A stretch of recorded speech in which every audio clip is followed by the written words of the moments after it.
Hello everyone, welcome back. Today we're going to do another US dollar Ponzi scheme video. Okay, so I've already talked about this several times. Every time I do one of these videos, I think I get better at presenting the information, and the feedback that I get from you guys is very valuable to me because I want to be able to present this information to people that don't have a financial background and for them to understand it. Okay, so for those of you that don't know, my background is accounting. Okay, I did accounting for many years. I was a controller for a construction company, and later on, I was a chief financial officer for an import-export company that did lots of business with China. Okay, so this is material that I'm very comfortable with, and my background kind of allows me to look through a lot of the BS. I mean, none of this information is you're not gonna find any of this information in a textbook anywhere, but if you have a financial background and you're really interested and motivated, you can figure this stuff out. So let's talk about, first of all, starting with the national debt. The total national debt right now is $35 trillion. Okay, 35 trillion. And number trillion is a humongous number. Okay, a million seconds is a week. A billion seconds is 31 years.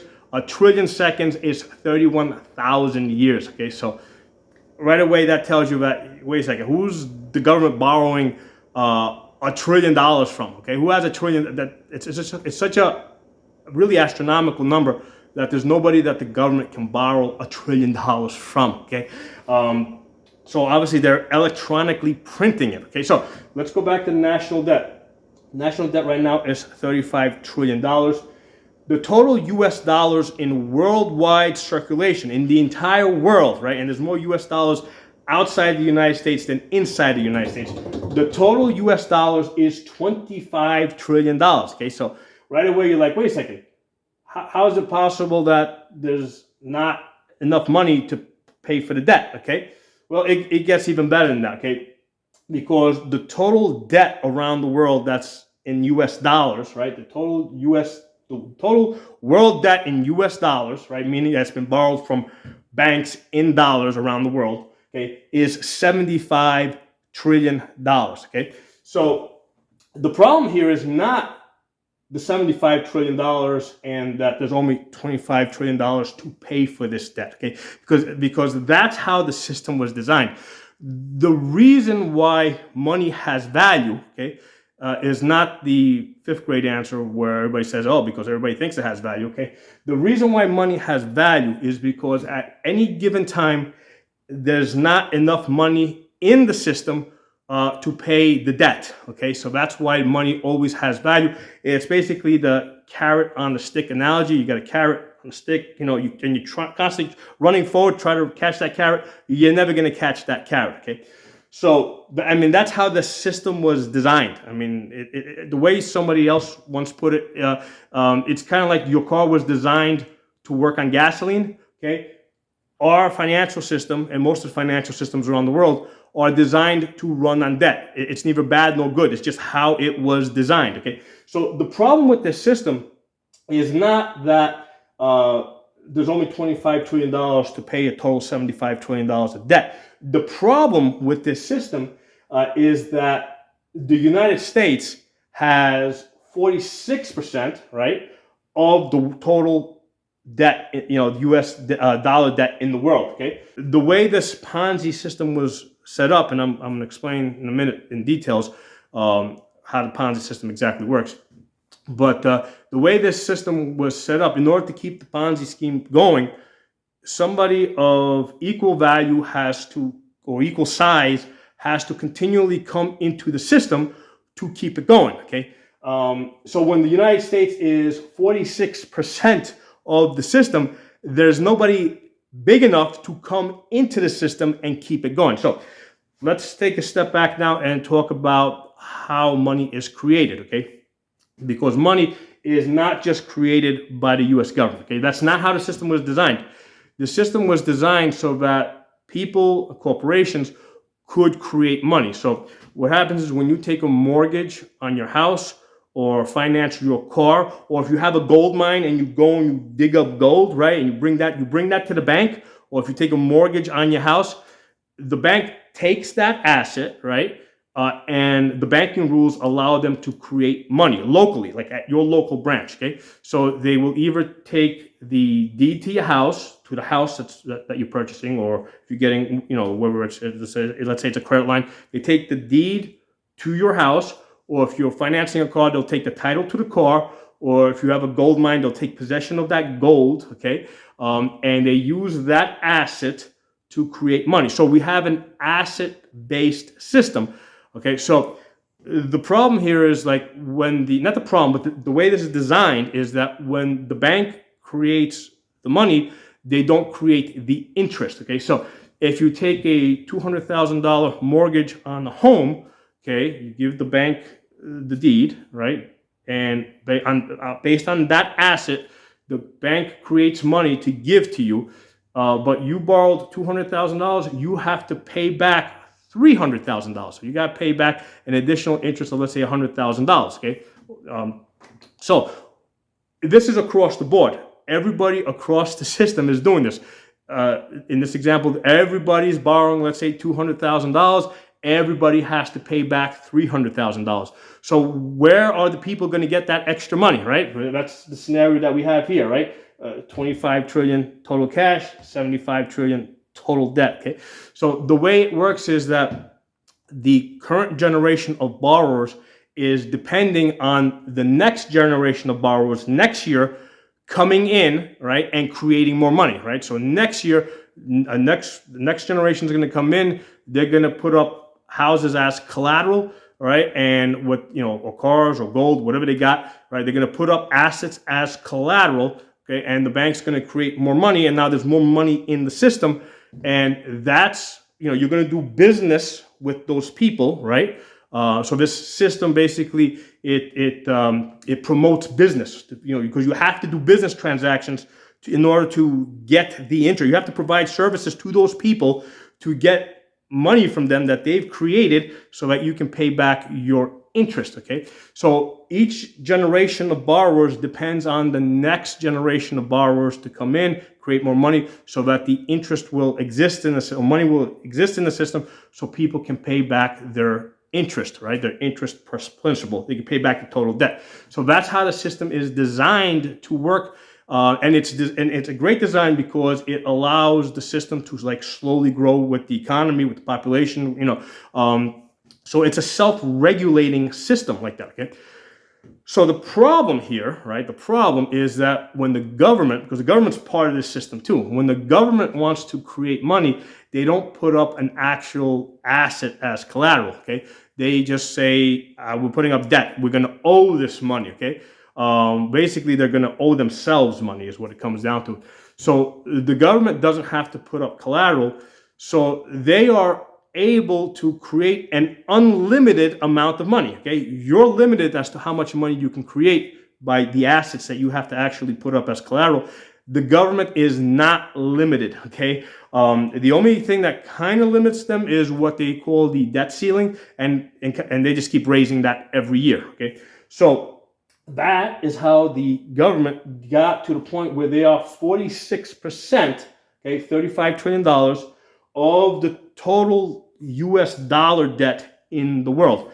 So when the government was, let's say, a smaller percentage of this, okay, it was possible for the system to sustain itself. Okay, so once it got over the $1 trillion, and we said 1 trillion seconds is 31,000 years, so people started realizing, wait a second, some funny business going on here. Okay, so at the point that it went over $1 trillion, people started really looking into this. Some, I don't know, 15, 20 years ago, they realized what the government was doing, and they were like, you know what? Yeah, it's obviously they're printing money, but still a small part of the system. Now, when they're at the point of $35 trillion, and I think every 100 days right now, with the interest that's accumulating electronically on a computer, this debt goes up by $1 trillion every 100 days. So it's not going to take long before the national debt equals and then exceeds what the rest of the world owes in US dollars. Okay, so that's, at this point, everybody's looking at their system, and everybody knows that the government is printing money, that what they're doing is highly inflationary, and a lot of people are looking for for alternatives. And like there's the G7 nations, and there's the BRIC nations, which is an alternative international group. I think it's a total of 40 countries that are either part of it or trying to become part of it. And France was trying to become part of it, but they got rejected. And their goal is basically de-dollarization. They want the United States dollar to stop being the currency on which the world trades. Okay, so and so let's talk about U.S. power for a second. Okay, what made the United States a world superpower? Okay, so there's three things. Okay, I talked about this in a prior video in more detail. But number one, production. Okay, the reason why the United States did so well in World War II is because they were able to outproduce Japan and Germany. Okay, so production, their ability to their war machines, their ability to fight wars, and again, the ability of the United States to fight wars has more to do with the war machines, right, than individual bravery. I mean, let's be honest about it. Okay, I mean, there's equally brave people all over the world. Okay, the thing that distinguishes one group of brave men versus another group of brave men. Yes, the leadership is a big component, but also the weapons, the machinery. Okay, that makes a difference. Okay, nobody questions that the Japanese were very brave fighters. Okay, nobody questions that the Germans were very skilled tacticians. Okay, the problem is in both cases they ran out of resources. Okay. So like I said, we got two things. We got production, we got the war machines, and then the United States dollar is the world's currency reserve. Basically, that's what like if people want to trade around the world, the United States created a situation where they had to trade in U.S. dollars. Now, this is a big thing because here's the thing: when the United States prints money, right? That's a tax. Okay, because what they're doing is anytime the United States prints money, they're diluting the value of the existing money, right? Because remember, they're not putting up collateral; they're just printing money, okay? And they are, they're diluting the value of the existing money. So anytime they reduce your buying power, they have taxed you, okay? So the United States is able to do this around the world, right? Because everybody's been trading in U.S. dollars, right? Particularly the petrodollars, the oil that everybody's been buying around the world. That's all being transacted in U.S. dollars. So when the United States prints more money, they are taxing the entire world. Okay, so for this reason, right, even though the United States doesn't really produce anything anymore, right, other than people on welfare, right, they don't produce anything. They're still able. They have been still able to dominate the world. Okay. But what's happening is the world's now, taking a second look at this, and they're saying, wait a second. They don't like being taxed at the rate that they're being taxed, right? At the point where the United States is at 35 trillion debts, $35 trillion of printed money, because this isn't really debt. Okay, they're never going to actually pay this back. The 35 trillion is just a representation of how much the dollar has been diluted. Okay, so that's what that tells the world, how much they have been taxed. So the world has been taxed to the tune of $35 trillion. Okay, so that's what that number means. So the world's looking at this and they're saying, wait a second, we don't want to be taxed anymore. So a lot of these BRICS nations, right, they're looking for an alternative, and what they're doing is they're starting to do lots of their transactions in their local currencies. Okay, so this is going to hurt the U.S. Okay, number one, they can no longer tax the world if the world's not dealing in U.S. dollars. And number two, what's going to happen is as U.S. dollars are being used less and less, what's going to happen with those U.S. dollars? I mean, they're going to basically dump them back into the market, which is going to create, again, an oversupply. They end up coming back into the U.S., right? And you're going to have this oversupply of U.S. dollars, and the value of the dollar is going to go down even faster than it is going down now. So we see this as price appreciation, right? So in reality, when you're looking at the price of gasoline or the price of food, the value of these things hasn't changed. There really isn't any scarcity or any shortage. So when you're seeing the price of these things going up, what's really happening is the value of your money is going down. Okay, so that's what we are seeing, and that's how we see this. Okay, so on the one hand, remember I said there's three things that made the U.S. a superpower. Number one, it's dominated the world with its dollar. Okay. Number two, at one point it had a lot of production capability.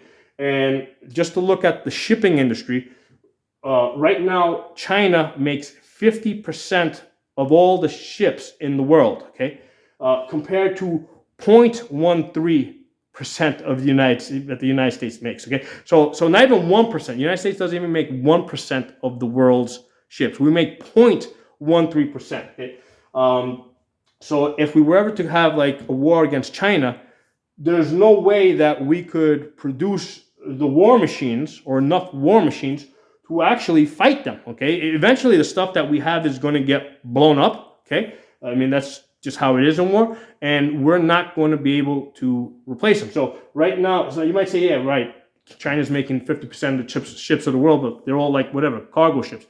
Well, it's not that hard.